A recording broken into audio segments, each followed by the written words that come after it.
yung gubat. Rest is in a way also natural to us as human beings, and that's why sometimes, no, although it's natural, most of the time hindi rin siya, minsan privileged din siya sa ilang mga tao sa atin na nagtatrabaho, na nag-aaral, at gumagawa ng iba't ibang mga bagay. So that's why that kind of rest as an idea of nature to human is sometimes unnatural also in our very own sense, no? In our how we struggle in our everyday life. So that's why they created a very simple like installation na parang kwarto, because they also wanted to portray yung parang simulain of an achievement. So that's why merong mga statements here and that talks about the various issues that we have in terms of how we rest and also in terms of how we live our life. So these are statements or also call to action that we also wanted to introduce and open the conversation to, and also wanted to in a way for us to reflect upon, no, when we rest. No, actually it's interactive, pwede tayong humiga, no, habang ating we can interact with the work by lying down the bed, no, and we'll also read and also look at the images, no. In a way that's also contemplative. That's why we also have two further works of 𝐀𝐫𝐭𝐢𝐬𝐭, who is very much contemplative in her very own collage works. So that's why meron tayong muddled echoes at saka unraveling tetherless na collage works here. So that ends so those are the works, part of In the Realm of Nature. Thank you very much for coming. So I guess at this point, kung may mga questions tayo sa artist, or if you want to ask any questions or reflections or manifestations, yes. Meron akong thoughts. Hindi ko man alam kung paano ko i-compose yung question, pero yung goes to works. Kasi dahil yung soil painting and yung narratives ng isip ko lang, parang inisip ko na compose ko siya kanina as parang related to parang bullet points na either question or critique, pero they're just thoughts about the acknowledgement of indigenous cultures, yung transportation of soil, yung preservation of the work, bilang organic, at saka yung every point yung practice itong works na ito to ayaw kung gano'n siyang hindi ko rin alam kung paano siya tignan at this point, pero yung decolonization or being mas specifically yung pagiging dahil siguro nakaka-encounter ko ng mga works specifically expressing those points to na parang hindi magandayuhan sa sarili. So may ganun lang yun yung mga nag-isip ko. And what do you think of those points as a group? Well, Maya na yung shared actually that is very close to yung practice and also use of the soil is very close to her practice, and also very much yung relation niya with the artist, yung mga talaan-di, if I'm not mistaken, the artist who also uses that kind of material in their works. In my perception siguro of how these are translated, no, since these are the artist is not basically from that area, no? It's an extension of that kind of practice. It's not technically that particular practice, no, but it's also a sharing of that practice. They shared it they're very the practice of 𝐀𝐫𝐭𝐢𝐬𝐭 was very much transparent also to the artist. I think she communicates also with the one Talandic artist, no, that also encourages that kind of use of their material, because in a general sense, no, hindi naman siya pagmamay-ari siguro ng it's a material that is shared to everyone, to every human beings, no. So the ownership perhaps of that material must be shared, no, is very much shared to the people, no, regardless of regardless kung taga-dun ka or as long as it's translated and it's very much transparent on how they use their material, which is originally, I think sila yung gumagamit talaga ng kanitong natural pigments. And it's also a good way to also translate it into a different practice, of someone who's not native on that specific area, because you extend that materiality beyond, geographically beyond that space, but also beyond the practice of the original artist, if we are to define it that original. So I think it's also a very interesting and very reflective practice, kasi na-extend yung buhay ng material, at saka na-extend din yung conversation at discussion of where these come from. Siguro, ako personally, hindi ako familiar na before na may ganitong klaseng practice, but through the works of the artist, I got to be informed of that kind of practice, and later on become curious of how and also knowledgeable in a way to further it on that kind of practice of the indigenous. Perhaps also my Elaine might like to.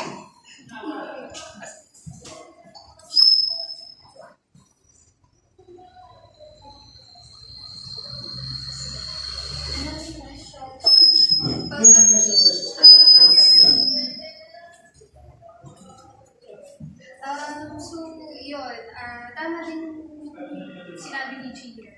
So, actually, yung sa soil, actually, sila yung nag-encourage talaga sa akin.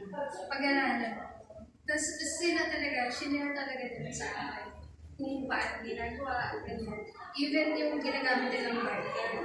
Pero ako kasi, iba yung ginagamit ko ng binder kasi doon sa original na ginagamit ko. Kasi feeling ko, the next ko kasi yung process na sinabi nila sa akin, nung tinitingnan ko yung kulay na nagsasama, kasi yung kulay na hindi mas lumulutang, kumbaga, para sa akin. So, nag-explore din ako ng different ways para mas maging angkop siya. Kasi yung sa paper ko siya ginagamit. Sila kasi sa canvas. Tapos as parang oil paint na ginagamit yung soil. So, siguro doon sa part na yun, medyo may pagkakaiba ako. Doon sa kanila nagaling yung knowledge. Ayun. Tapos sa acknowledgement naman, syempre lagi ko sila pinapasalamatan. And ito habang yung paggagawa ko nito, nag-update ako sa Talanding Artist.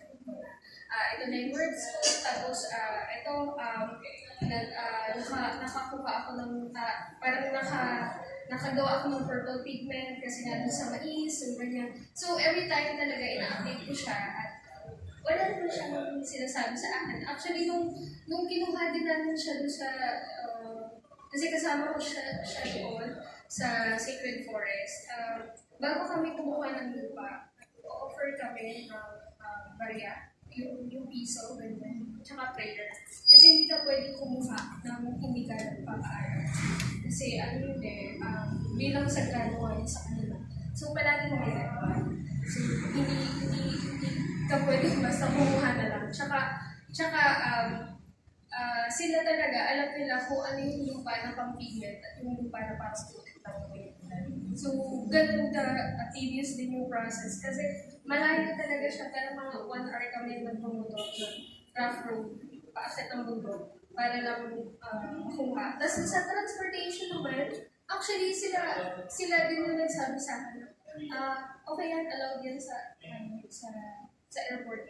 Ayun. So, lahat ng process ko, actually, ginaguide nila ako. So, ayun, ganun yung pangyayari. Tapos, doon naman sa narratives, actually, doon pagpunta ko rin sa community, yung tula, halimbawa yung tula, prayer din. Hindi pwede magsimula ng halimbawa yung community without that prayer. Kailangan mo evoke yung mga spirits, pasalamatan mo yung mga ancestors, yung spirits na nandun sa dwelling, kasi nang humihingi ka rin ng patawad sa kanila kasi nagagambatan mo sila.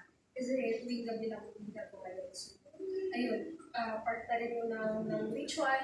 Tapos doon naman sa, halimbawa, yung sa community sa Tabato, pinasal ko sa kanila, sa community, yung poetry, binasa ko sa kanila, tapos very heartwarming yung pagbabasa kasi umiiyak sila, ganyan, yung chanters, ganyan. Kasi nalarecognize na finally. As ang isa din bilin sa akin, yung chieftain or yung PUI ay parang magpatuloy ka lang kasi may mga bagay sa loob na magagawa ko sa loob. Pero may mga bagay sa labas na hindi ko magagawa. So parang, in a way, ano yun parang binigay sa'yo yung kind of responsibility pa siya. Ganon. At talagang, nung pinag-set ko din yung kopya ng tula, may ritual din doon. Tapos dinasa ng chanter. So, palaging gano'n, palaging paggalang doon sa community, magandang ugnayan sa kanila, sa mga tao doon, at yung palaging pagkilala sa kanila kasi mahalaga na kinikilala mo sila. Maganda siya questions, pero yun yung mga nabuong thoughts sa akin while sa mga period, na ang ganda rin na sinishare mo rin siya kasi just by looking at the works, hindi naman siya nakikita apparent what happened to the journey. And you think kumbaga, every point siya on others, as a viewers, on how to take care of this kinds of questions. Thank you for your question pa. So, it's an observation as well as a question. Kasi apart from, siguro sa per word, rather than yung subject matter na kita-kita yung nature, mas I think mas nararamdaman yung nature din sa processes ng mga artists. Like, dun sa processes and then the resulting output na heavily derived from nature or yung how they are seen, should be seen is should be influenced by the surroundings of the So, as the curator, I was wondering if that was part of the decision-making of collectives as artists, na tipong dapat, or was that an instruction na, sige, were you, ininganyo mo ba sila na to approach their works in a way na, natural processes, or is that natural process inherent dun sa mga practices ng mga artists you selected? It was natural. Na parang parang in a way nagko-converse yung mga artworks dito sa exhibition. I've been familiar with their practice before, pero some of them are actually exploring new artistic materials, such as of 𝐀𝐫𝐭𝐢𝐬𝐭, and I think 𝐀𝐫𝐭𝐢𝐬 also is exploring new techniques while she studied in London. So in a way, it's also, and also 𝐀𝐫𝐭𝐢𝐬, I think is very, nabanggit niya din na he's also exploring in his series. He's exploring new materials. So in a way, it became natural for na coincide yung mga works, and also and another point actually, the exhibition was actually inspired by the artists themselves. So parang the concept wasn't created, and then I asked several artists. So basically, the inspiration came from the artists themselves. So when I approached them, I asked what their works are, and then ano yung mga ideas nila, and also their new practices. So and then eventually, when I was parang yung pag-conceptualize no exhibition wasn't really, parang yung idea niya wasn't the very idea that we are now seeing.